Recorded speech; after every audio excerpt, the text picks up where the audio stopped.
appropriation.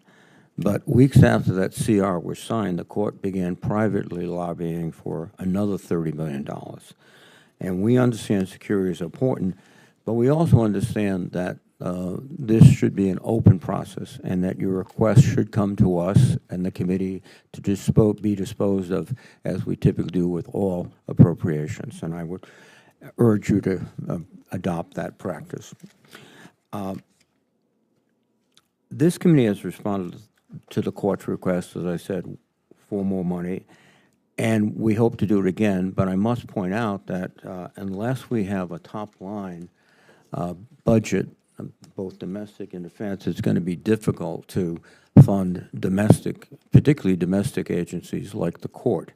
And I hope that the Chair Collins and Vice Chair Murray will reach that point very soon.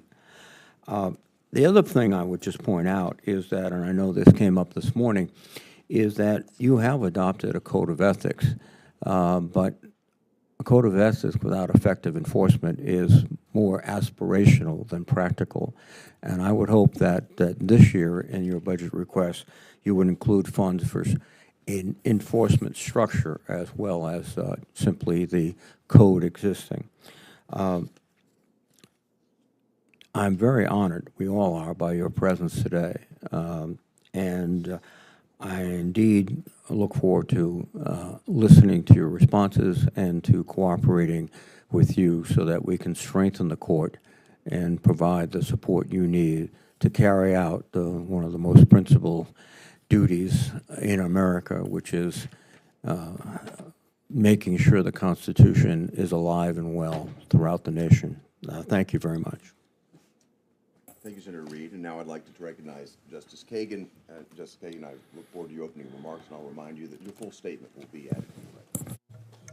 Thank you, Chairman Hagerty, and thank you, Ranking Member Reid, for giving Justice Barrett and me the opportunity to appear here before you today. I hope we can do it more than once every 3 decades. That doesn't seem too much to ask for, to present the Supreme Court's fiscal year 2027 budget request. I'd like to start, Senator Hagerty, if I might, the same way you did, by speaking a bit about Senator Graham. And I did this this morning as well, but you've provided me with I talked this morning about exactly what you talked about. First, I want to say that the entire court wants to send its condolences to Senator Graham's family and all his colleagues and friends in the Senate and elsewhere. All of us have been through the Judiciary Committee, and most of us through the Judiciary Committee while Senator Graham sat on it, and there is a great deal of affection throughout the entire court for Senator Graham, a great deal of affection and respect. I want to add, though, my personal a note here. I was nominated to the court by a Democratic president. It is not very often that a Republican votes for a nominee from a Democratic president. And similarly, it's not very often that a Democratic senator votes for a nominee of a Republican president. Those are the times we live in. And it's especially uncommon when such a cross-party, if you will, votes come from somebody in a deep red or deep blue state. And notwithstanding that, Senator Graham voted for my confirmation to be a Supreme Court justice. And I was very grateful for that, and I was enormously impressed by the respect with which Senator Graham treated me throughout the process, the seriousness with which he took the process, and as I say, grateful for his vote at the end of the process. But Senator Hagerty, you referenced something, in this last day or so, everybody has been talking about how funny Senator Graham was. But it's harder to make somebody else look funny than to be funny yourself. And I have to say that day, Senator Graham made me look funny. And that conversation that we had about what I was doing on Christmas one year is the conversation that I was told by many people afterwards sealed the deal on my confirmation. So I was very thankful to Senator Graham for that and for all his kindnesses through that process. And again, just want to repeat my and the broader court's deepest condolences to his sister, to all his friends and family on his untimely passing. Thank you very much for that, Justice Kagan. I appreciate that. In fact, his sister is going to be sworn in during the course of this, so you may see some of us moving in and out to address that. Thank you. I would like to note at the outset how appreciative we are of this subcommittee's constructive engagement and support. You and your staff have been with us each step of the way as we've added security funding to meet the challenges of these times. I personally have enjoyed meeting with a couple of you about these matters, and our respective staffs also speak and share information regularly. I look forward to our future work. The Supreme Court's funding is provided separately from the lower federal courts and split between two appropriations, one for salaries and expenses related to the daily operations of the court, and another for care of the buildings and grounds. We will address the operating budget today. The architect of the Capitol will submit a separate statement concerning our buildings and grounds. The court's operating budget funds the daily activities you'd expect in any federal courthouse, such as library and research services, case management, visitor services, IT, facility management, and security. We carry out our work with relatively modest funding. Our budget represents just 2% of the judiciary branch's total funding, which in turn represents 0.1% of the federal budget. Nonetheless, we take our responsibility as fiscal stewards very seriously. In fiscal year 2027, the court is requesting an additional $14 million, a 7% increase for salaries and expenses. Over the last 5 fiscal years, the Supreme Court's funding needs have grown on average 15% per year. Aside from annual inflationary increases, recent growth in the court's budget has been almost entirely for security expenses. The majority of last year's funding increase went to shifting the responsibility for residential security from the Marshal Service to the Supreme Court Police. And Ranking Member Reed, I'd be delighted to speak at some greater length about what you talked about our receiving one appropriation and then another specifically for this purpose, for enhancing residential security. I first joined the court in 2010. Our security was very different at that time. The Supreme Court Police focused almost exclusively on protecting the building. And as for cybersecurity, well, our IT department focused on supporting the latest BlackBerry devices. I didn't have a security team of my own and was accompanied by security personnel only when I participated in work-related public events. We began expanding our security program in earnest in 2017, initially at the behest of members of Congress. We engaged government and private industry experts to evaluate our needs. We started by expanding personal security beyond the Chief Justice so that associate justices also received small security details, much too small as it later turned out. As threat assessments called for larger details and as overtime costs correspondingly rose, we requested funding for more officers, vehicles, and support staff.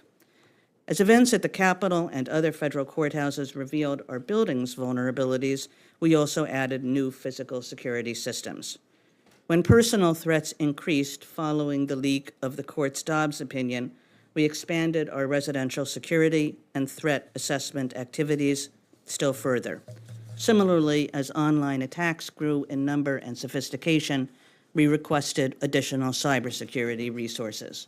Our strategy has been consistent: expand incrementally but effectively to meet evolving security challenges. We aren't alone in this. Although orders of magnitude smaller, the Supreme Court's police department is modeled after your own Capitol Police Department. The two departments have matching pay tables and similar organizational charts. They work closely together on threats pertaining to the Capitol campus and beyond. They also face many of the same challenges, especially officer recruitment and retention, and they have implemented many of the same solutions to address those challenges. Over the last 5 years, the Capitol Police Department's annual operating needs have increased 70%, a figure similar to the court's. For fiscal year 2027, Capitol Police requested a 16% increase. As neighbors, our two police departments will continue to work cooperatively together. Our respective police departments' growing needs are obvious given current conditions. The Capitol Police Chief recently testified that threats against Congress are up 50% this year. The Supreme Court police expect a smaller but still substantial 38% annual increase in threats this year, which follows a 25% increase last year. For some of us, those threats have come very close indeed, as the chairman indicated, and all of us live with the knowledge that they may again materialize. But as the Chief Justice has said most recently in his annual statement, all members of the court continue to do their jobs as they believe legally right, adjudicating cases without fear or favor. We are grateful to the Supreme Court Police for all they do to support our ability to do so, and grateful to our appropriators in the Senate and the House for the resources that are necessary to achieve that goal. While we cannot comment on decisions or pending cases, Justice Barrett and I are happy to answer any budget-related questions you may have. Thank you very much, Mr. Chairman. And I'm going to now turn it to the committee chair, Senator Collins. Thank you very much, Mr. Chairman. First of all, let me welcome our distinguished witnesses today. It's a great honor to have you here to respond to our questions.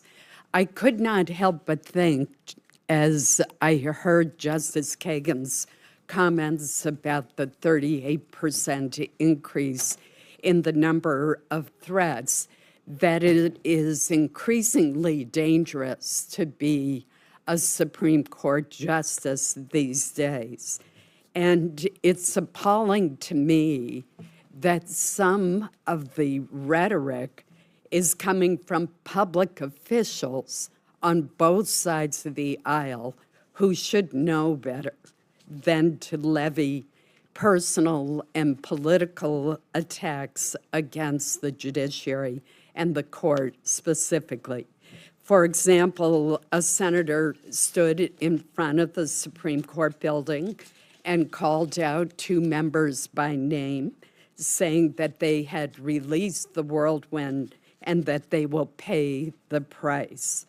Other public officials have called the court corrupt, out of control, and serving an extremist agenda. This overheated language, this completely inappropriate rhetoric against the Supreme Court endangers the lives of the justices and erodes public trust in our system of government. I believe that all of us must avoid that kind of dangerous and disturbing rhetoric because it could, in fact, trigger violence. So with that as an introduction, let me turn to some specific questions for you. Justice Barrett, the Supreme Court is taking over residential security for the justices from the U.S. Marshals Service. What was the rationale for that change? Thank you, Chair Collins.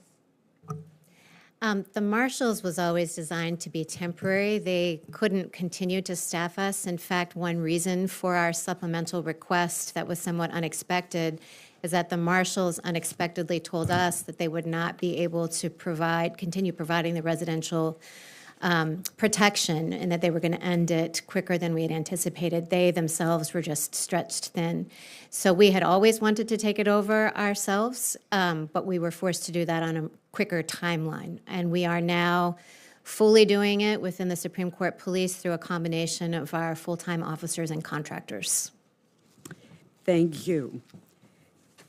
Justice Kagan, in the Supreme Court's building and grounds account, there is a request for $6.5 million to begin the process for an exterior screening facility for visitors to the court. Could you explain why the court needs that separate facility? Yes, right now, visitors walk into the court, and that's where they're checked. That's where they are sent through a magnometer and, checked for weapons and so forth. And just as the Capitol decided that for security reasons it wished to create a visitors center that was off the main premises, so all the appropriate security checks could be done off premises, that's what we're looking into as well. Thank you. Justice Kagan, as you know, the Federal Judicial Center publishes a reference manual for federal judges to use when handling cases that involve scientific evidence. The center, whose board is chaired by the Chief Justice, published its latest version of the manual on December 31st of last year. I understand that you wrote the foreword to this edition. I am aware of concerns that this version included a chapter that, in the judgment of some people, disfavored a particular class of litigants by suggesting that contested issues were not, in fact, contested. Are you aware of this controversy? I have become aware of it. As you say, I wrote the foreword. The foreword is just a page-long thing that the Federal Judicial Center asked me to provide, as other justices have provided for other editions of the book. So I hadn't read the chapter in question prior to that time. Actually, I still haven't read it, but I know that the controversy that you're referring to, which is about the climate science chapter, and whether there were statements made within that chapter treating as uncontested things that many people continue to contest. And the head of the Federal Judicial Center, Judge Rosenberg, has engaged with the people who have made those criticisms and those objections. In the end, the Federal Judicial Center has withdrawn that chapter from the book on the view that anything that gets so many people riled up, and anything that so many people think, wow, that was way too hasty. There's still lots of disagreement about things that you presented as entirely agreed upon, should not be in a book of this kind. The entire purpose of this book really is not to take positions on contested and contestable matters. It's to help judges, assist judges with respect to scientific issues, but not on not with any kind of slant either way. And because so many people did think that chapter was slanted in a particular direction, Judge Rosenberg decided to take it out of the book. I know that she is engaged with members of Congress about her decision, about where to, what to do next, about how to make sure that the processes that the Federal Judicial Center uses are good ones, and that a situation like this does not come up again. The Federal Judicial Center is a generally terrific organization, and that's why, I was glad when they asked me, write a few paragraphs introducing the book. This is a book that's existed for 30 years and has, in different editions, and has assisted countless numbers of judges during that time. So I was glad to do that, and I think that Judge Rosenberg's hope is that things will be learned from this experience, and that we won't, that the Federal Judicial Center won't ever find itself in this position again. My thanks to you both for your service. Thank you, Senator Collins. And I want to thank both of you for appearing today again. Senator Collins alluded to the fact that it's becoming increasingly dangerous to serve as a Supreme Court justice. The statistics underscore that. But beyond the statistics, there's a human aspect to all of this as well. That's the fact that you and your families have to live in an escalated threat environment. And so I'd like to start with you, Justice Kagan. You've been on the bench for 16 years at the Supreme Court. You've seen the environment change, and if you could just elaborate on how it's changed and how it's affected you and your family. I joined the court in 2010, and it was an entirely different world then. We did everything, I just walked out on the street. I had no security with me at any time. I drove back and forth to work by myself. Every so often when I went out to do a major speech, security personnel would accompany me there. But honestly, none of us particularly thought about it at that time. We started thinking about it in 2016, and the occasion of that was Justice Scalia's passing. Justice Scalia went down to Texas for a trip, and when he died, there were no security personnel in the immediate environment. The closest marshals were some 2 hours away, and that made people a little bit sit up and take notice. And right after that, two members of the House, Congressman Issa and Congressman Cummings, they were in the midst of an exploration of the various security services provided to people in government, and particularly with respect to the Secret Service. And the way that Chief Justice described the conversation that they had with him to us was this, that Congressman Issa and Cummings came into the Chief Justice's office and said, we've been taking a long, hard look at security in different parts of the government, and we think you're out of your mind. That they said, the office of the director of the Office of Personnel Management has more security than the Supreme Court justices do. And surely the Supreme Court justices are doing more things that are more controversial on a more continuing basis than the director of the Office of Personnel Management. So the Chief Justice came into our conference one day and sort of told us about this conversation and said, things have got to change. And we started to change them. I mean, there was a little bit of like, oh, do we really need this? Because, it's more pleasant to live without security than it is to live with security. So there was a little bit of resistance, but I think people recognized the wisdom of what the congressman had told us. And so we started incrementally and, to increase security presence. We started to think about each individual justice having a separate detail that knew their practices, that knew the way they lived, that knew the kinds of security needs that they had. And then the big ramp up after that, there was sort of an incremental ramp up, and the big ramp up came with the leak of the Dobbs opinion when the threat level really dramatically increased for some of my colleagues. And that's when there was, what had been going on acquired even more urgency. So I think that's the history of the thing. Right now, each of us has a detail of between 4 and 8 security people. They accompany us pretty much everywhere. So life has changed a great deal for all of us. It certainly has since 2010. Even yesterday here at the Capitol, there was a man apprehended and arrested pulling up to one of the barricades here at the Capitol asking for directions to the Supreme Court, and he had a gun in his lap.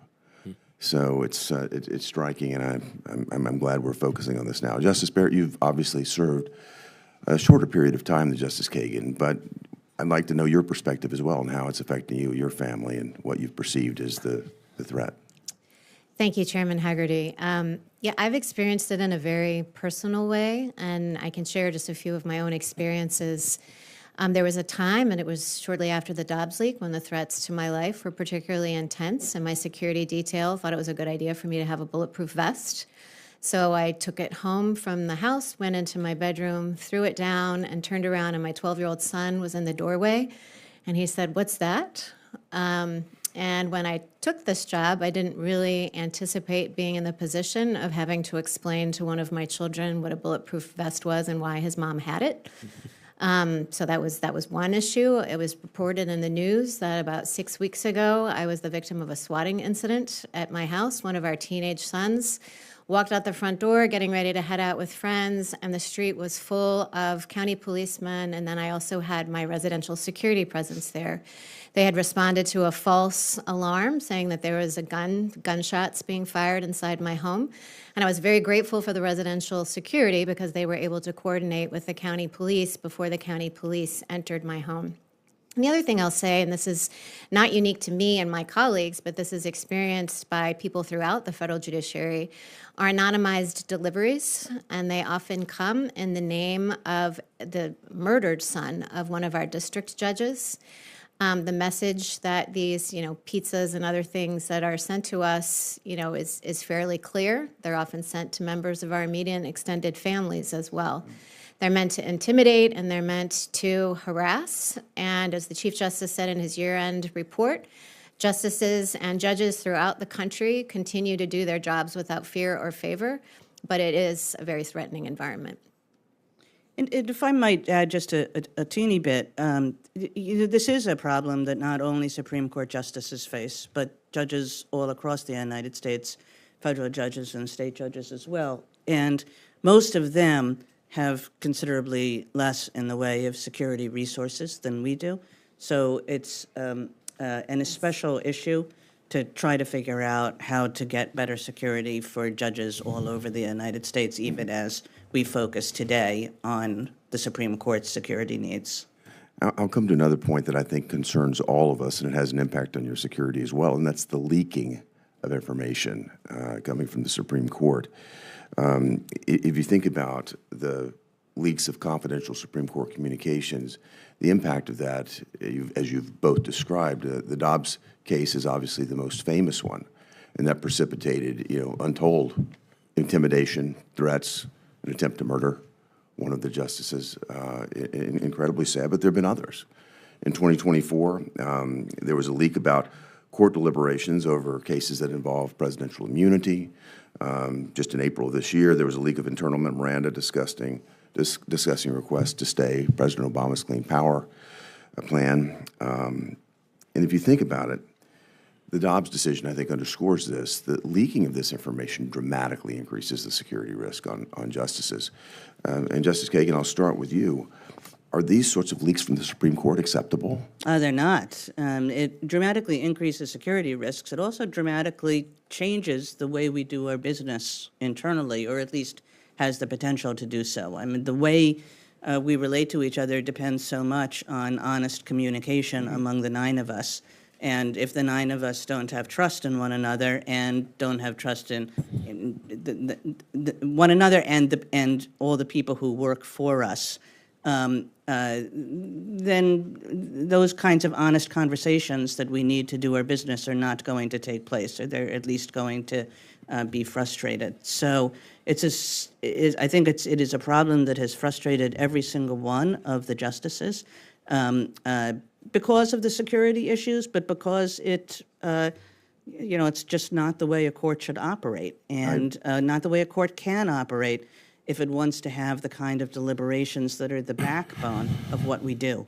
I appreciate that, and I really appreciate you making this statement publicly and on the record, because I think it's critically important that a leader like yourself make this clear to everybody. Justice Barrett, I'll just close with you. Are there any actions undertaken, any changes in procedures that will prevent leaks like this from occurring? We're doing our best. We have instituted protocols to try to keep better track of who has access to documents, who's touched documents, where they've been printed.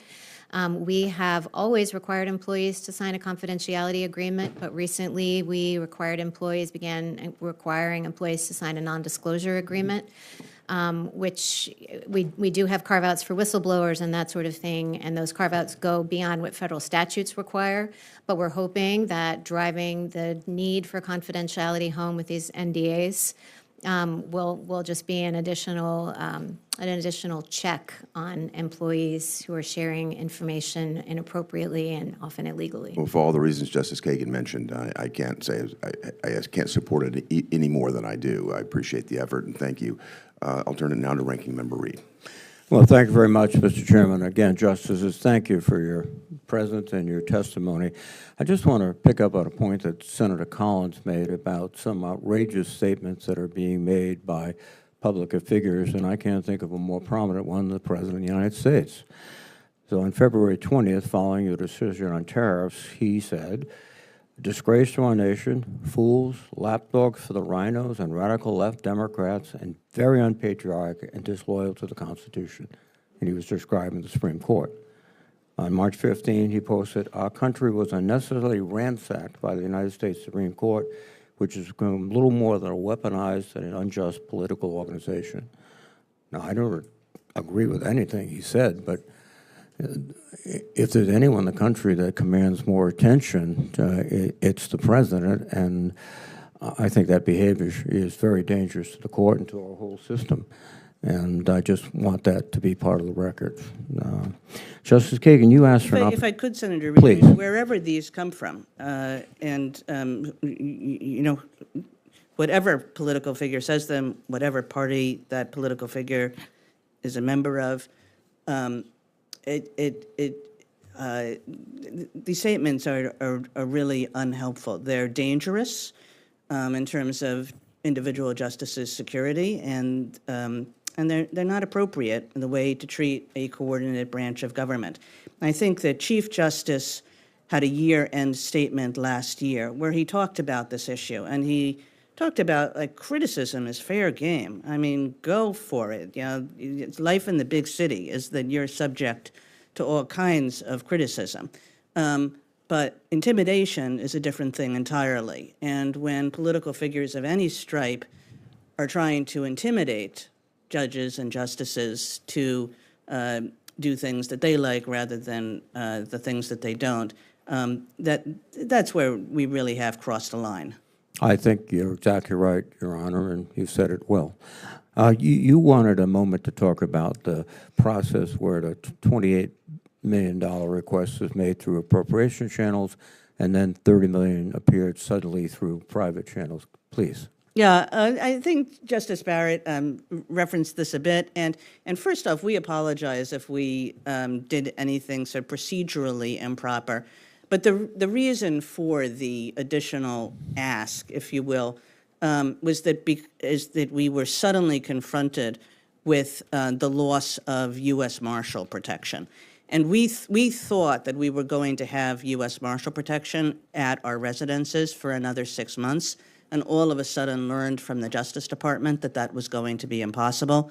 And so we had to do some sort of quick footwork to try to get additional monies in order to cover that 6-month gap. And as I say, if we did that in a way that was procedurally less than optimal, my apologies. Well, your security is more important than procedural niceties, so there's no issue here.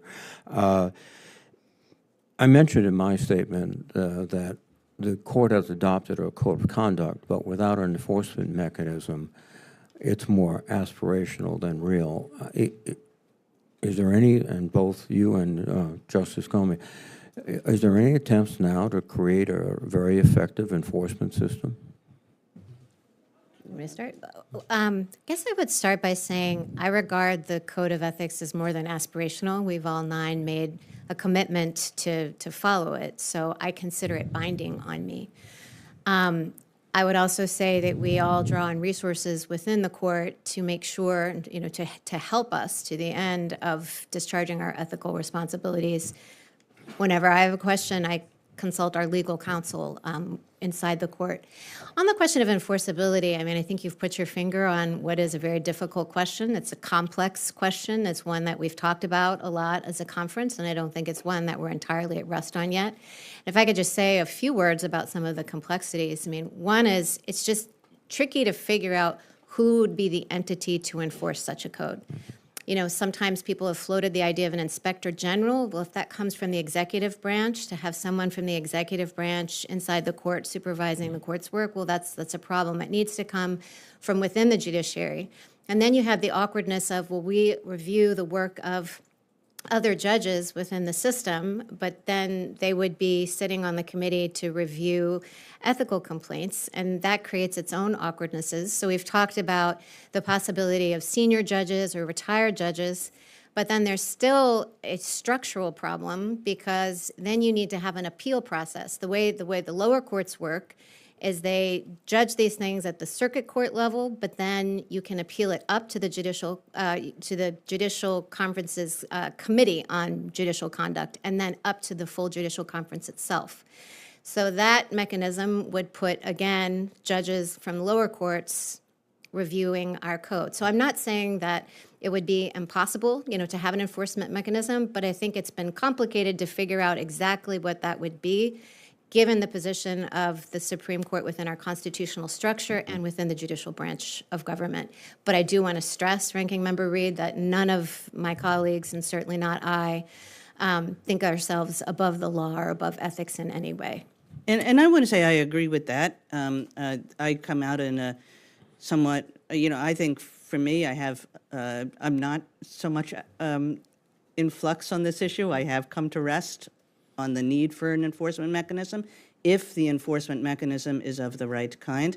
It's not because I think that we're ignoring the code of conduct. I do not think that at all. But it's important, I think, for public perception of the court. I think it's also important to give the justices a way to show that some of the charges against them are, so much poppycock. And I completely agree with Justice Barrett that this cannot be something where the executive appoints somebody or Congress appoints somebody or has a particular role in the process. It has to come from within the judicial branch itself if the Supreme Court is to remain independent, and it's incredibly important that it remain independent.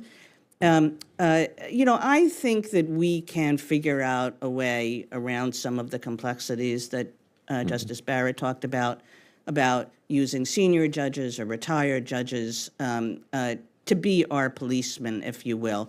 Even though I agree, it's a little bit of an awkward structure to have policemen for the judges who are at the apex of the branch. So agree with everything Justice Barrett said about the need to do this within the judiciary and the complexities of that. I would say we should find an enforcement mechanism. Thank you. Just a final point, which is I think the court has not escaped the situation of every other branch of government, which is, according to a polling from Pew, 48% of Americans have a favorable opinion of the Supreme Court. That's down from 70% 5 years ago. And I think putting in these types of institutional checks might give more confidence to the people that, there's nothing wrong at the court. The other thing, though, it goes back to the initial points of these inflammatory statements made by public figures, politicians, et cetera, are not helpful to the court's prestige. I think we should recognize the court plays a unique and fundamental role, and we should respect that role. Thank you very much, Mr. Chairman. Senator Durbin. Thanks, Mr. Chairman. Thank you all for being here. I want to follow up. Senator Reid has touched two areas that I wanted to address, and one is the statements made by elected officials and others derogatory of judges, justices, and the court. Tomorrow we're considering Acting Attorney General Todd Blanche's nomination, who has said of the court that they are rogue activist judges and repeatedly claim the administration is, quote, at war with the federal judiciary. That kind of rhetoric, I think, is unacceptable on either side of the table, Democrat or Republican, liberal, conservative. It just inflames people and has them thinking in terms of violence that may reach physical violence if we're not careful. So I want to just add the chorus that violence is unacceptable at any stage of the spectrum. Secondly, we had some terrible incidents in the Northern District of Illinois not that long ago, where one of the federal district court judges had a disgruntled person who appeared in that court, then went to her home and took the life of her mother and husband. It was a horrible incident that occurred. Since then, I've done my best to try to provide the resources, not just for that court, but for the courts across the country. And what I kind of eliciting your response, I think your position on Capitol Hill makes you a little different than most. But is it your impression, it is mine, that in speaking to district court judges, they often lament the fact that they're waiting for the GSA to respond to security measures in their courts, in their court buildings. We have a proposal that I'm working on which would allow the courts themselves to administer and work, monitor these funds to see if they can do it more quickly and professionally and thoroughly. Have you heard responses from other courtrooms around the country of security concerns that are gone unmet? Yes, and I think that's part of their budget request. Judge Lefkoe is the judge I think you were talking about, and I served with her when I was on the Seventh Circuit. And I think precisely because of those sorts of things, yes, it is my understanding that the lower federal courts are also in great need of security funding and have been pushing for that in their courthouses and through GSA as well. And we're in a bit of a different position because we don't use GSA. We're under the Capitol Architect and have done very well with the Architect of the Capitol, that office has always been very attentive to our needs. But the lower federal courts are reliant on GSA, and I know have some significant concerns. Very much so. And it's interesting, a few of the judges came to Capitol Hill to speak to members, and each time they would speak to one of the senators about the situation in their courthouses, they got the same response. Where do we sign up for going some different route, more efficient route, a quicker response when it comes to security? And I would just say, Mr. Chairman, that I think is going to fall in our jurisdiction here in the future, and I hope we take it seriously. I thank you both for being here today. Thank you, Senator. Thank you, Senator.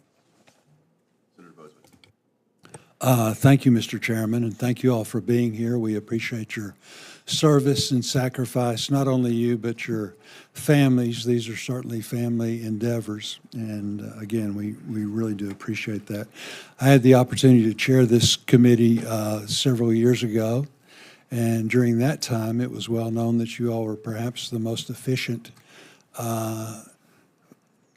entity in government as far as taking care of your finances. I think we actually had you all send back some money on occasion, which is totally unheard of here. So we appreciate the fact that you do a good job in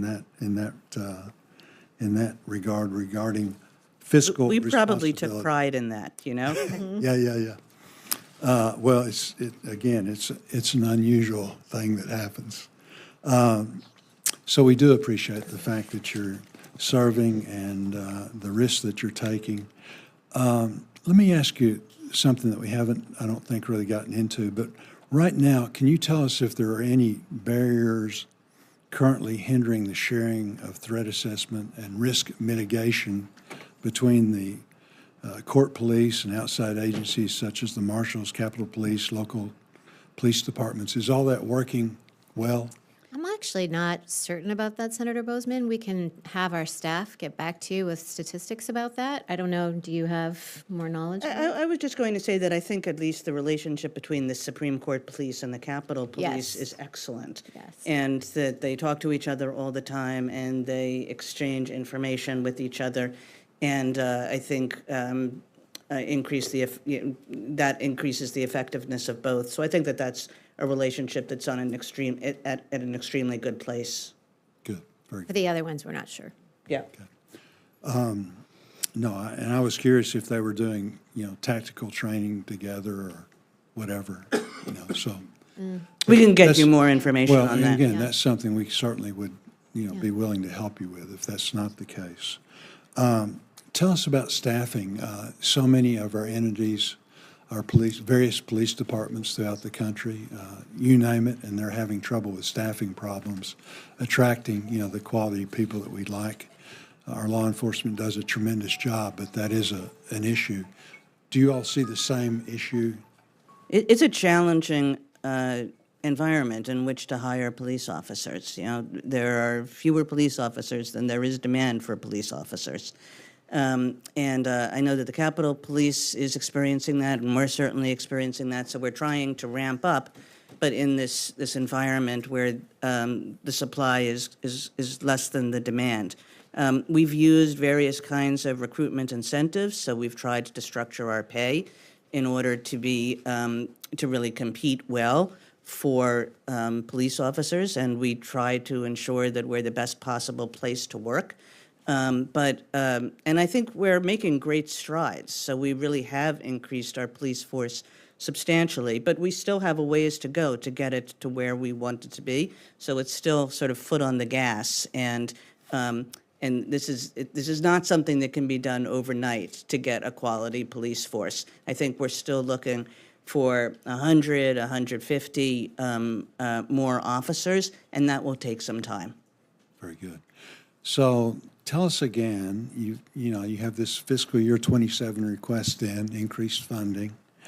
Tell us how that request will increase security and make the court and your lives safer. Sure, so I can take a crack at that. I mean, the items that we are hoping to fund through this 2027 fiscal year request are personnel is the biggest line item, and that would be for new officers in our dignitary protection unit and building security officers. So that's the most pressing gap? That is what the bulk of the money is for. That's 14.6. Okay. We would like another residential security office. We're running out of space inside the court building to house the new security officers that are staffing the residences. So that accounts for another $2 million. I'm going to put my glasses on here. 12 new cybersecurity experts to deal with the increasing threats to our court systems, which Chairman Haggerty mentioned before, and then annual inflationary increases, and that's about it. That gets us to about 14. Very good.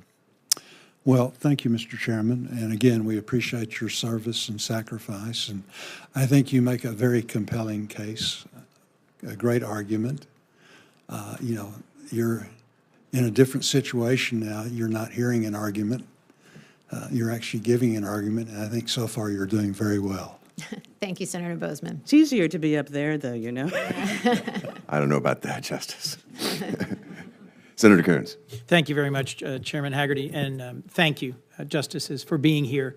I served alongside Senator Bozeman on this exact subcommittee, and having previously served at the county level where security and protection for our courthouse was a part of my responsibilities, and having seen some really disturbing incidents at the state and local level and federally, I welcome this conversation.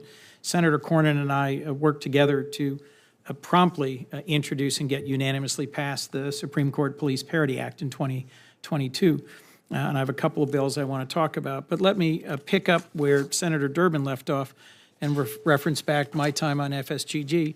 The Judicial Conference described the condition of the federal judiciary's facilities as having reached a crisis point. I'd say that's certainly true of the courthouse in Wilmington, Delaware, and asked Congress to create a separate judiciary building service that would transfer responsibility from the General Services Administration for the judiciary. I'd just be interested in what you think of this proposal and whether creating a new JBS would be preferable to reforming GSA, and whether assuming direct control over courthouse management might improve efficiency and reduce costs, or might be a needless burden on the federal judiciary.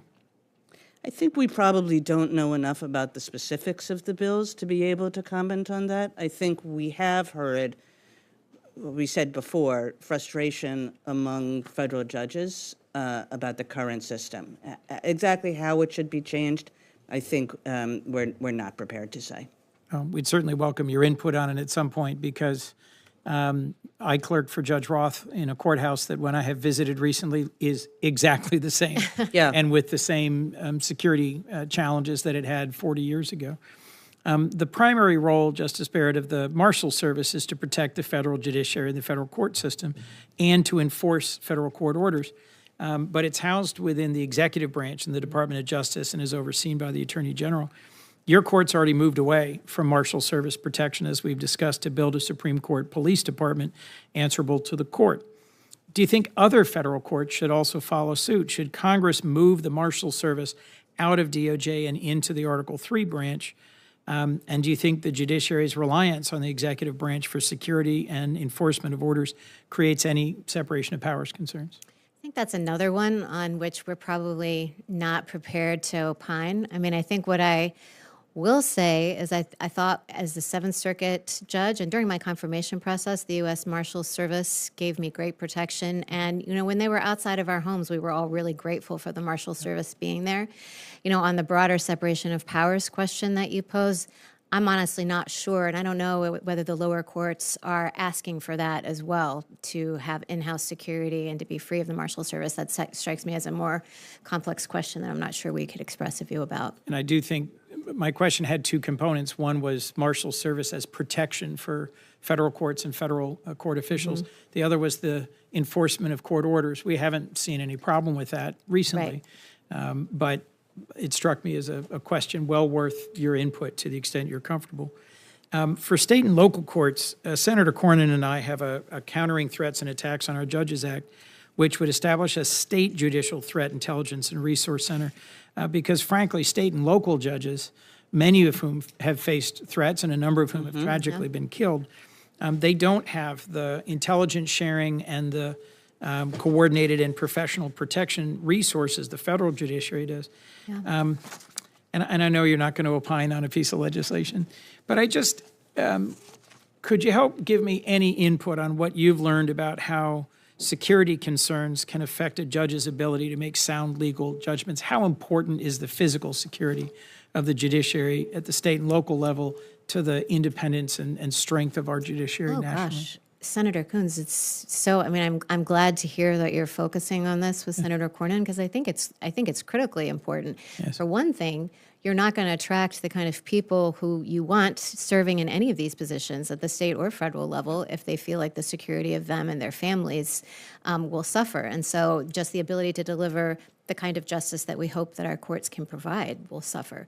And then I do think that judges at both the state and federal level are holding strong despite intimidation and threats, and I think that's a tribute to our constitutional system.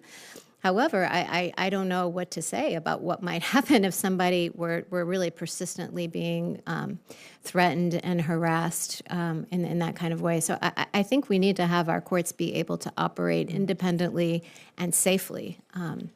I've lived in other countries. I serve on the Foreign Relations Committee, and I'm directly familiar with instances where physical threats to the families of justices and judges change the outcome of important decisions in other countries. And I won't impugn any country by reference, but it's not unheard of globally. And I think we need to guard against that happening here. Again, Senator Cornyn and I, we've been prolific. Got signed into law the Courthouse Ethics and Transparency Act, or CETA. It was signed in 2022. And this followed an investigation that found 130 federal judges failed to recuse themselves from matters involving parties where they held a financial interest. And it covers the whole federal judiciary, including justices. They're required to publicly publish annual disclosures and submit periodic transaction reports for significant security trades, just as members of Congress do. The justices are in compliance. But we have a serious compliance issue across the rest of the federal judiciary. Only a quarter of judges' disclosures were posted on the timeline required in statute, and we're still waiting for more than 200 disclosures from 2024. CETA is a requirement, not a suggestion, Justice Kagan. Why do you think so many judges in the federal court system are having difficulty complying, and does the judiciary need additional resources or clarification to help ensure compliance? Yeah, I'm not sure what the answer to that is. For sure, you're right, Senator Coons, that compliance is of great importance in this area. And I'm glad you said that we are in compliance. I checked before I asked. And, you know, I'm not sure what your bill does, so I'm not going to be able to comment on your bill. But there's no question that every judge should be in compliance with those requirements. The version that applies to Congress has a financial penalty when your disclosure is not submitted on time. The version applying to the judiciary does not. And I wondered if you thought we should harmonize the legislation. That I'll take a pass on. Last point I'll But make. I just want to say, like Justice Barrett, I think it's great that you and Justice Cornyn are pursuing these, or are taking seriously the threats to Yes. the judiciary, the threats to the rule of law, how we can make sure that the judiciary is as fine as it can be. I'd welcome any follow-up that the judicial conference or that the court wants to make on a number of those points. Last, I'll just reference you had a robust discussion about ethics code, about the mandatory ethics code, and I appreciate that you're committed to enforcement and that you are recognizing the challenges within the hierarchy of Article 3. But I do think, just speaking for myself, that there is a genuine appearance issue, and I would urge you to work diligently to find a way to deliver a judicially created but effective enforcement mechanism so that some of the transparency and ethics concerns that have been raised about the court can be addressed. I'm the vice chair of the Ethics Committee in the Senate, and I think the fact that there is an enforceable ethics code that applies to every senator and Senate staff, and that we on occasion take publicly known and much more frequently not known actions is an important part of trying our best to preserve confidence in the institutions of our government. Thank you for your testimony today. Thank you, Senator Coons. We've been joined by the ranking member, Senator Murray. You are recognized. Well, thank you very much, and thank you both, Justice Barrett, Justice Kagan, for being here today. We appreciate it. Like everyone, I really respect the separation of powers and the importance of an impartial and independent Supreme Court.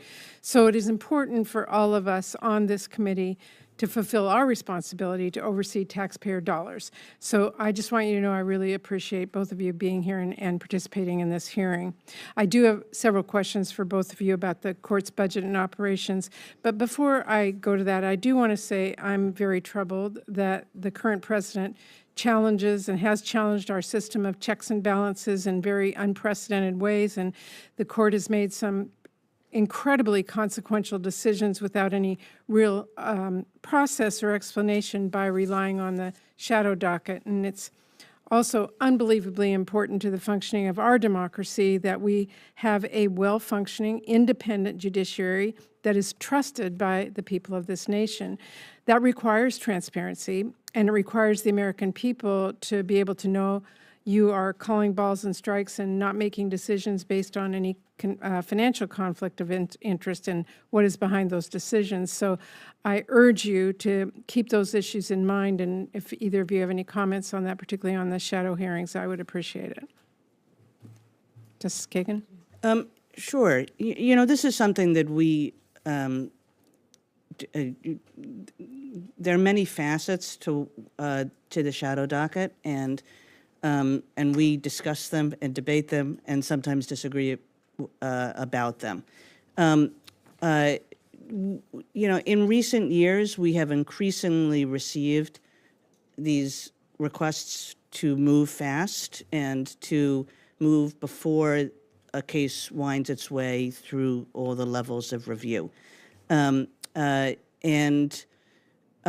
know, we have to decide what to do with those requests. We argue about the standards to be used.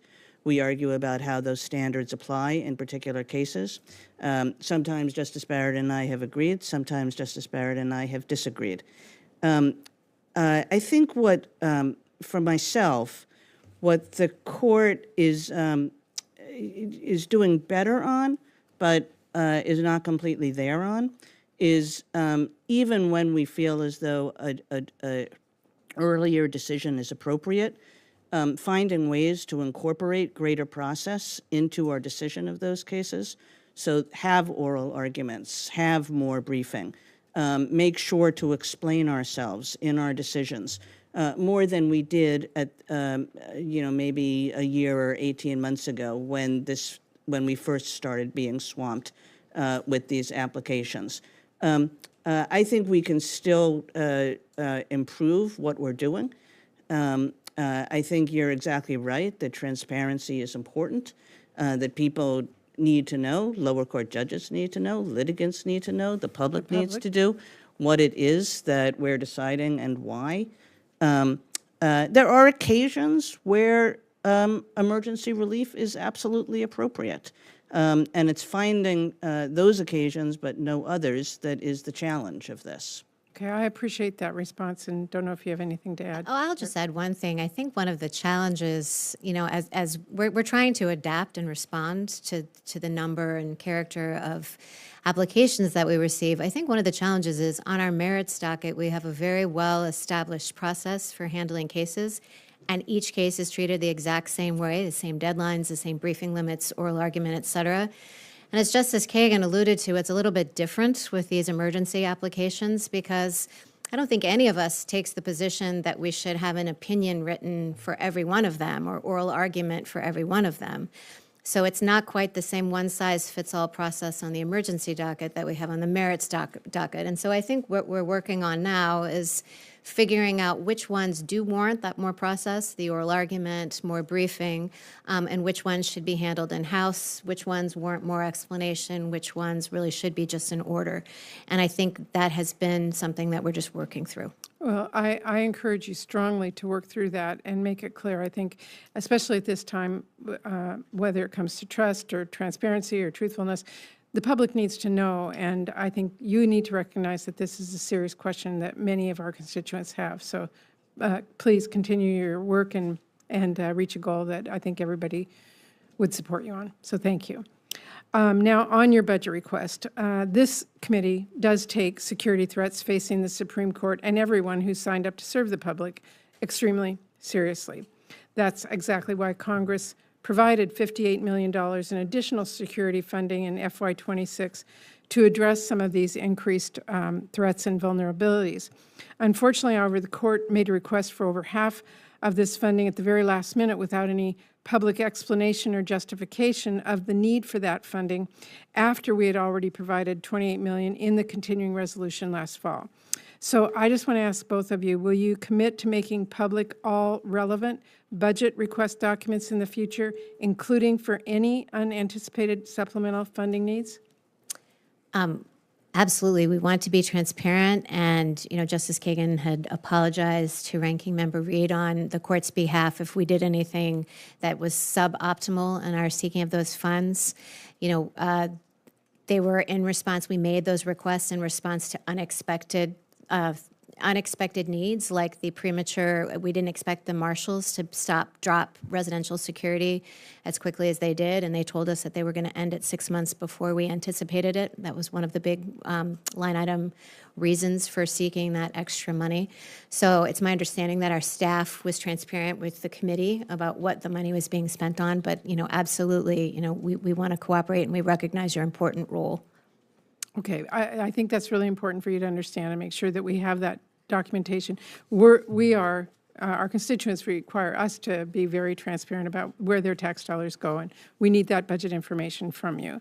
And we want to make sure the court has first-rate security, but we do have very little information about how you are actually building this type of security capacity that you need.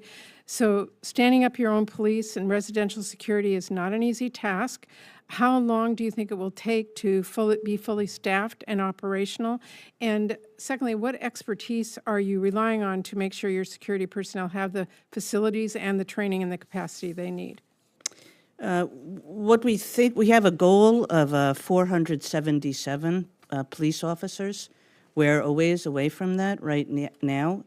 If we include people we get through contracting, we can probably do it within a couple of years. But in order to have our own employees get up to that mark, then we're probably talking more like 6 years, into the 2030s.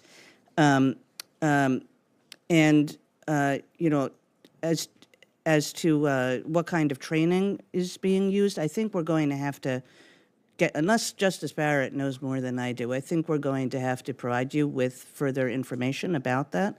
I'm confident that the kind of training programs that we've put in place are good ones, but I can't give you a whole lot of detail about that. Okay, that is something that we need to have in order to provide the budget for you, so we would appreciate that back. And finally, I just have a few seconds left. I heard Senator Coons when I come in talk about code of ethics, and I just want to reiterate that. As my colleagues have pointed out, that code is self-enforced, and it is a weaker code of conduct than one all the lower courts have been held to. For example, it essentially allows justices to decide for themselves whether or not they are engaging in a political activity or accepting inappropriate gifts. I know you've been asked at this both in the House, and a number of people here have mentioned it, but I want to add my name and voice to the fact that we need, and our constituents need, to know that you have a code of ethics, that you are held to high standards, because that, again, is about transparency, and it is about returning confidence to the court decisions that are being made. So I appreciate it. Thank you. Thank you, Senator. Thank you, Senator Murray. Senator Husted, you are recognized. Thank you, Chair Fisher. To the justices, thank you very much for being here today. You debated whether it's better to be on that side or on this side, and I will tell you, as having been a petitioner before the court in 2018, it's much better to be on this side. And I think that you've made a strong case for your security, the funding for your security requests. I think we all have a growing concern about security issues with the court, justifiably so. I hope that we will get a budget done and we will get an appropriations bill passed and settle on these top-line discussions so that it doesn't set the stage for another government shutdown. So I'm hopeful that this is one of the many issues that we can get agreement on and get a bill passed. In talking about any problem, I always try to look at the root cause. What is the root cause of the problem that we're trying to address? And I know that issues regarding fiery rhetoric through venues like social media have been attributable to some of the increased security threats. So I was wondering as well, have you seen any of these threats from the information you have as organized threats, either domestically or internationally, that would lead to some of these increased security threats? And Justice Kagan, I'll start with you. Justice Coney Barrett, please follow up if you have any thoughts. You know, our sense of the threats is that it's more lone actors, but, you know, perhaps... I think that's one that our staff, if you would like more information in a SCIF or a private meeting, because I think they do know some things about some of the sources of the threats, but probably not something we should say in a public setting. Okay.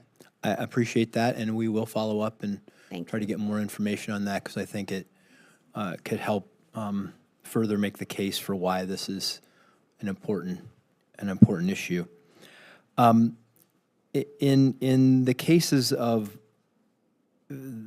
these security cases and the threats and things like that, do you believe that they're intentionally designed to intimidate you, to alter or change the opinions of the court? It's hard to see how some of them are not designed to do precisely that.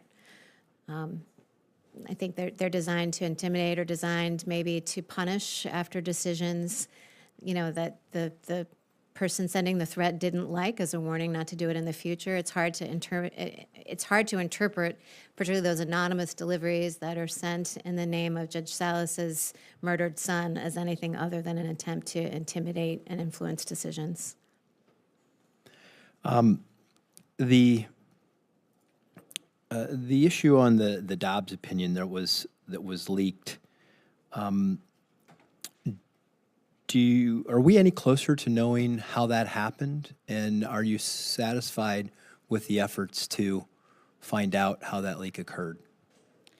Well, we did a serious internal investigation and could not come to a conclusion about that issue. And it's not that we've closed the books on it. If we get any further information, you know, we will pursue it till the end. And I know that the marshal of the court who was in charge of that investigation feels that that is her responsibility. As to whether it will happen, I don't know.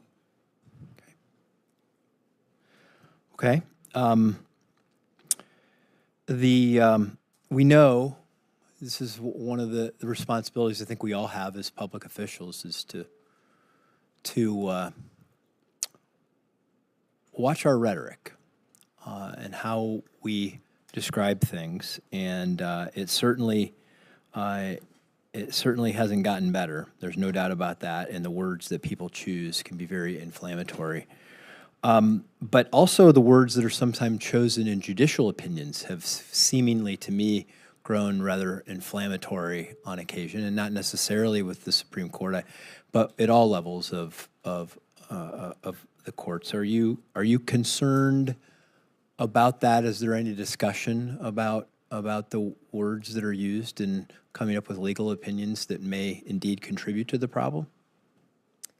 I think that, all justices and judges write their own opinions. I would say, speaking for, myself and my sense of how judges think about this generally is that our goal is to disagree about ideas without crossing the line into the personal.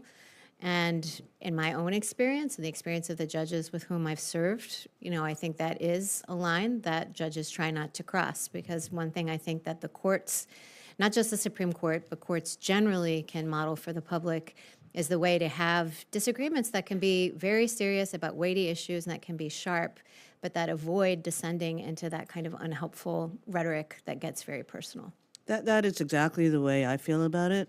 When I dissent, especially in an important case in which I care about a great deal and other people do as well, I want it to be a strong dissent. I want it to be a pointed dissent. I want people to understand why it is that I'm taking the trouble to dissent, but I don't want it to be a personal dissent. I don't want to do anything that is ad hominem with respect to my colleagues. And, people can make mistakes. I can make mistakes with respect to that.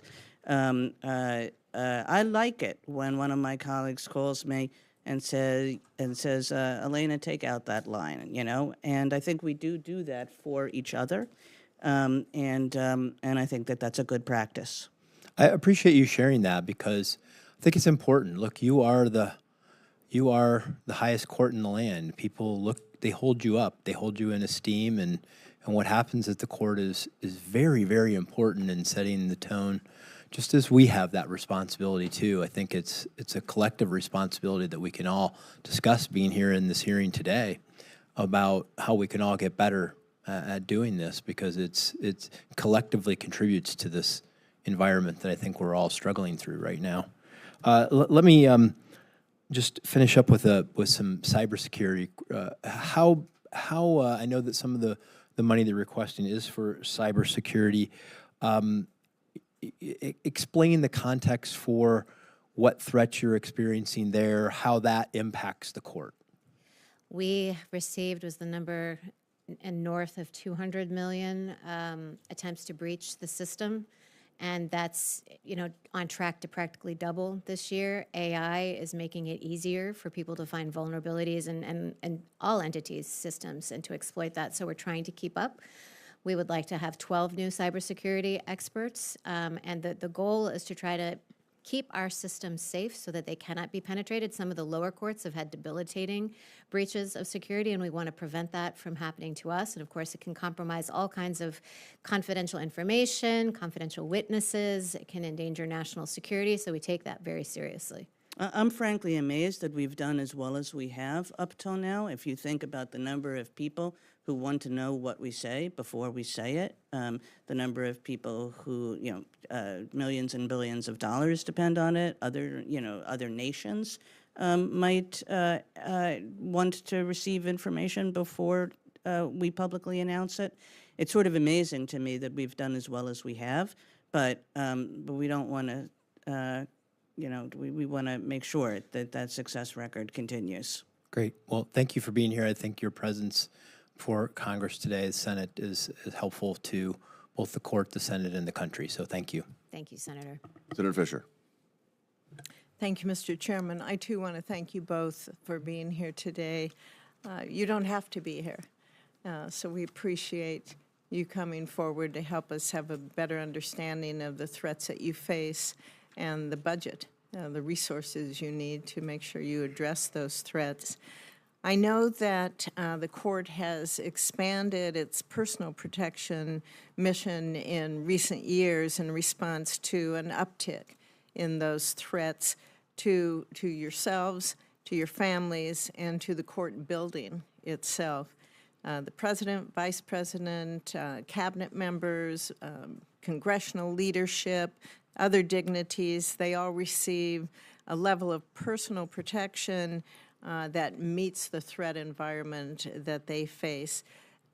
Do you believe that it's important for the court to rely on personal protection structure as comprehensive and consistently resourced as those of comparable officials in other branches? I do. I would refer back to what Justice Kagan said about when this all got started in 2016. And Congressman pointed out that our security was not even as great as that provided to the director of OPM. I think, I wish I didn't need the security that I need now, because as Justice Kagan also said earlier, it's more pleasant to travel around without security. But I do think that we need that. And right now, our details range between 4 and 8 permanent members of a detail, depending on the justice. It's my understanding that cabinet level is more up at around 20 to 22, to try to prevent burnout and that sort of a thing.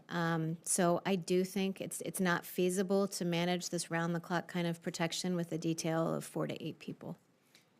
When you look at the level of the threat that you're facing personally, do you believe that justices should receive Secret Service level type protection? When you say there can be up to 20 for a cabinet member, do you believe that that has to increase for you as well, personally, and then you tie in your residents, your families?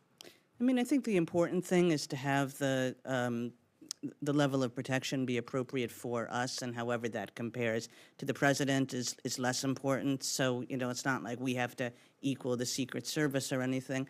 What we need is the level of protection that we think will make us secure. And Do you have that now? I think that's what we're working towards. As Justice Barrett said, if you think that our personal details are 4 to 8, there's a lot of overtime involved in those 4 to 8 people. There's a danger of burnout. We really would like them more like 12. And I think at that point, our security experts have decided that that would be the appropriate level for us, and a level that keeps us secure. Yeah, I should add, when I said that number, that's counting the residential security that's allocated to each justice. I wasn't referring just to those who are with the justices during the day. But it is true, sometimes, I'll go someplace to an event or something that there will be cabinet members at, and I drive up in my one car, and there are 5 cars outside for a single cabinet member. So even now, I think that we have less protection than some. And I know that you are really facing a lot of institutional headwinds as well as this time, whether it's the philosophical attacks on the jurisprudence that you have, the institutional design of the court itself, and even questioning the institutional legitimacy of the court. And I believe Justice Coney Barrett, you talked about earlier in response to a question, you mentioned the threats to the institution. And while I happen to think those are really grave threats to the institution itself, I think what we're looking at here are the physical threats that you personally are facing. Can you, Justice Kagan, can you describe the importance of the security of the court? And when we do hear rhetoric about the legitimacy of the court, how does that personally affect each of you when the court's being attacked, but in effect you are? Yeah, I mean, I think the excessive rhetoric comes from all over the place, and it comes from members of each political party, and that is incredibly unfortunate for reasons that we've talked about before. That criticism is fair game. Everybody has a right to criticize the court. There are plenty of things the court does that that people can criticize, but where it becomes intimidation, where it becomes incitement to violence, that's where the line is crossed, and serious people should know not to make statements like that. Correct. I wanted to ask you about the cybersecurity of the court. and your leadership role, how that plays out among all the federal courts with cybersecurity. Do you have a pattern of what you're doing to make sure you can have a secure court there? It is national security on what you're doing. How do you implement that at lower levels? We are on a different computer system than the lower courts, and I know the lower courts are in desperate need of upgrading their computer systems, and they have been really attacked. And I think in large part it's because these systems are so outdated. And so I know that in their budget request is additional monies to try to improve the cybersecurity of their systems. Because we're on a different system, we don't share the same informational systems. Our cybersecurity operates just differently. So I'm not sure, I'm not the cybersecurity expert, and we can have staff follow up with you, but I'm not sure that what we implemented, apart from things like best practices, would translate exactly into the lower court context. I'm assuming that you're seeing increased threats from foreign actors at the court, as we are across government, across business. Are you in the process right now of transforming your cybersecurity to address possible attacks there? I think our cybersecurity is designed to strengthen it across the board from no matter where the threats come. I do know that some of them have come from foreign actors. But I know that some of this information, first of all, it's beyond what I have access to at the moment, and some of it may be sensitive, but I think it's important for you to know it. And so our staff can follow up with you in a private setting or in a SCIF and give you some details about the kinds of threats that we've had. I'd appreciate that. Thank you both Senator again Fisher. for being here. Senator Van Hollen. Thank you, Mr. Chairman. Justice Kagan, Justice Barrett, thank you for your service. And I know you testified on the House earlier, and you've answered a lot of questions here, and so a lot of territory has been covered. I do want to circle back on a couple points. One is public trust in the courts, in our public institutions, because I do think that trust is vital to the public support of law in a functioning democracy. And I'm well aware of the fact that Congress's public standing is pretty low. But it's also true that public confidence in the Supreme Court has been sinking dramatically in recent times. There are lots of factors for that. I do think a contributing factor is the lack of a framework, enforceable framework, for your code of conduct. And of course, the Supreme Court adopted a code of conduct a number of years ago, but as you've both testified, there's currently no enforcement framework. And Justice Kagan, it's been pointed out that a few years ago, you argued that as a personal matter for yourself, you thought that the court should proceed to maybe, I'm quoting, appoint some committee of highly respected judges with a great deal of experience, with a reputation of fairness, that kind of solution. Has any progress been made since you made that statement by the court in trying to establish that kind of system? Maybe you can give us a progress report, if there is any, on trying to put that in place. Well, I do still believe that for reasons that I've expressed earlier in the day. I think we continue to talk about the issue amongst ourselves. And, I couldn't really say, what the nature of those conversations are. That wouldn't be fair to my colleagues. But I think it remains a non-resolved question. Okay. Well, as a co-sponsor of what we call the CERT Act here, I hope you act before Congress does. I'd like to see the Supreme Court act on its own, but I do think there needs to be an enforceable framework, and I believe at some point there'll be the votes to do that if the Supreme Court doesn't do it itself.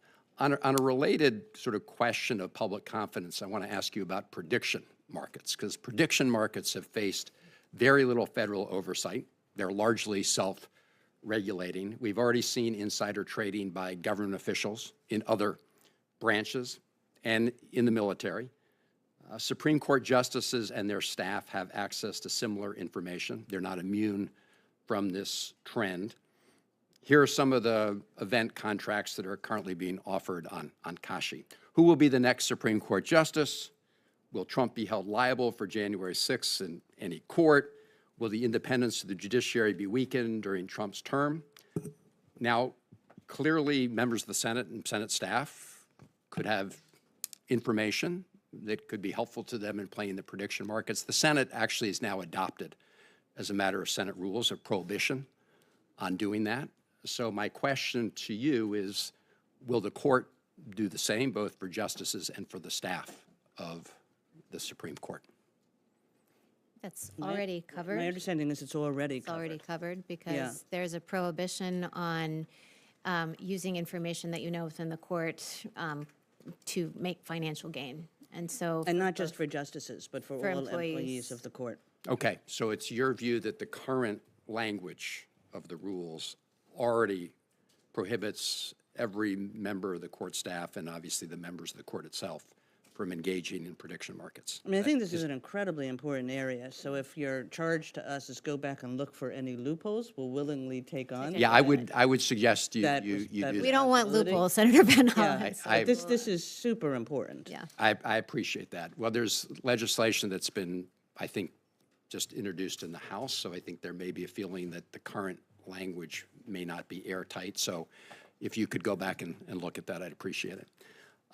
In terms of the shadow docket, and I followed some of your testimony in the House side, I saw Justice Kagan, you thought some improvements have been made. I think it remains a fact that during the last session of the court, more decisions were made on the so-called shadow docket than through the normal process. And I do think there are big issues here.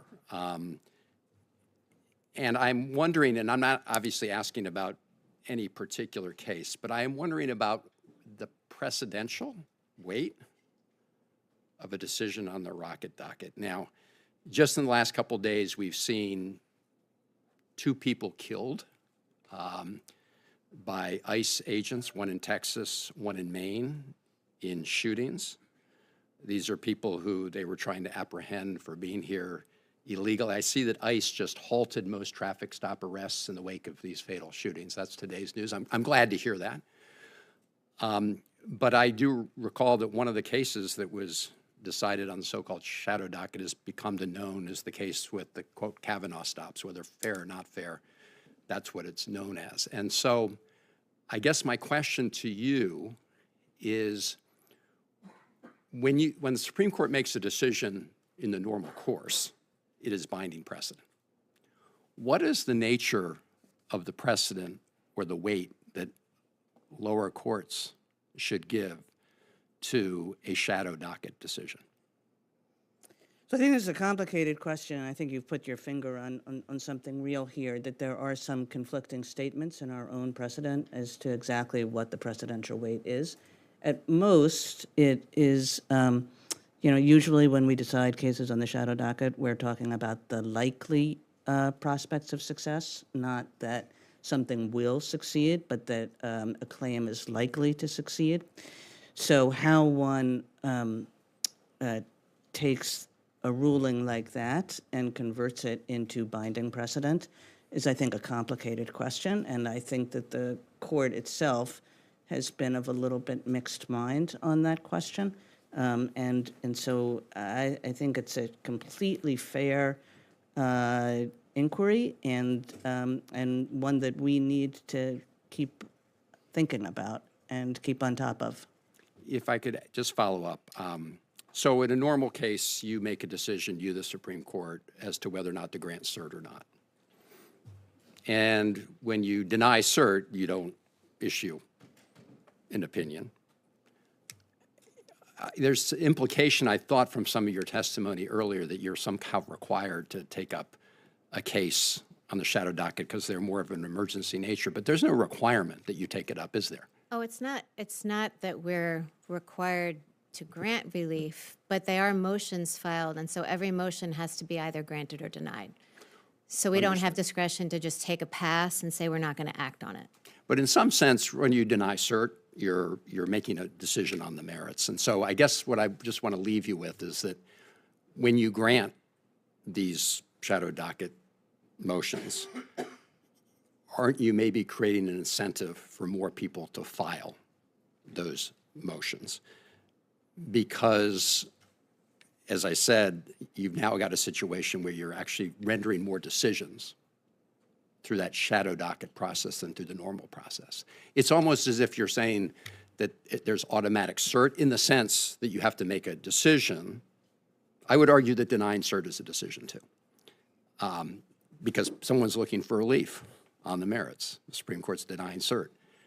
So when you're taking up these shadow docket cases, you're also making a decision to both take it up and at the same time either deny it or grant relief. This is Anyway, part of so what if- you if- say that I agree with and Yeah. part that I don't. I mean, I think, every cert petition will deny it or will grant it. So we make a decision either way. Every application for emergency relief, we either deny it or we grant it. We make a decision either way.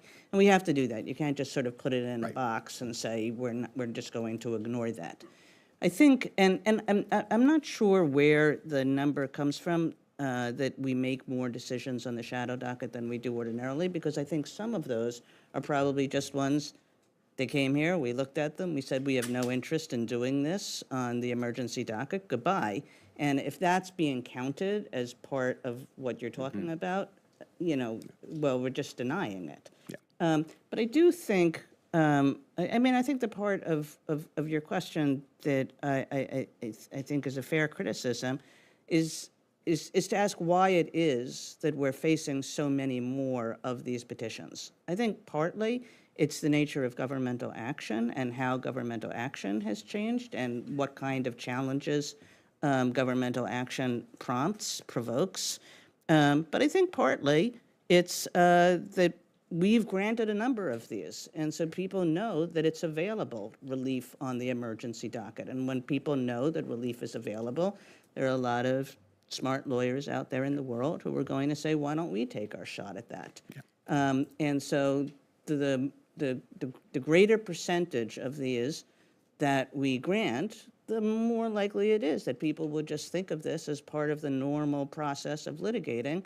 Hey, let's just file an emergency motion. And that's very different from what it was when I joined the court 15 years ago. Yeah, just in closing, Justice Kagan, if you could look at that, I'd like to keep in touch on that. That is my concern, and that is also part of my question about what's the precedential value, right? If you have an incentive for more people to file these cases, and at least until final decision is rendered, maybe it's years down the line, people are going to look at this shadow docket decision as something that has influence and weight.